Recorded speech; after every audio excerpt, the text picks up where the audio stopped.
Welcome to episode 1 of Cooking the Coastline, and we are just outside Padstow at the lovely Tregells Beach. It's an absolutely stunning day and I'm going to cook you a really beautiful dish. It's a kind of mixture between a classic po' boy from New Orleans and a kind of mussels en croustade, which is mussels like in bread.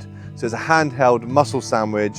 We're going to dip it in a load of sauce. We've got some pickles, we've got some lovely Cornichons, miso mayonnaise, and it is an absolutely perfect thing to cook outdoors. First things to do, I'm just going to soften some butter in a pan with some shallots and garlic. Add some mussels. Wine. Mussels are a great source of protein. They're very sustainable and they're grown on ropes. So these are grown in Snostal Bay, really clean water. Most important things when you're cooking mussels is never cook a dead mussel.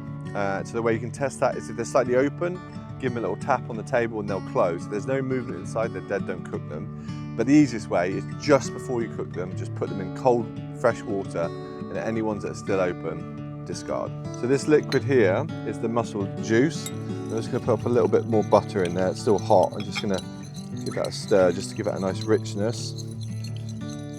And that's got a lovely seafood. It's like a stock, like a shellfish stock that comes out of the mussels.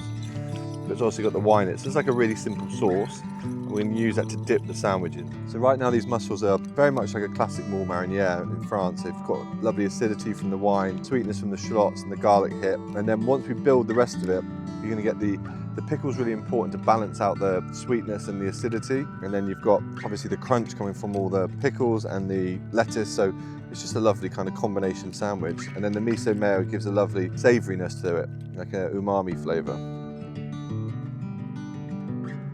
So from New Orleans to France, via Cornwall, le po' boy French dip. Classic.